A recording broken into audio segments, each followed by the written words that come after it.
click more. Do you see how the successful post looks like? One simple question. Obviously this is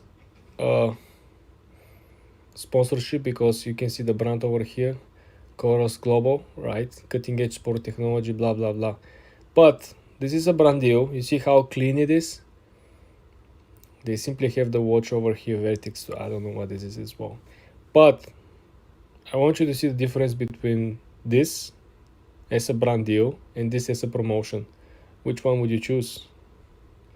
This is very salesy, right? And it's also run like a sponsored clip. They pay the ad to Instagram itself, versus you actually pay the creator, and things looks much smoother. Think about 1,000 people of the followers saw the video and the conversion is 0.1. You're still gonna get better sales than having this one. Me seeing it, scrolling it means nothing to me.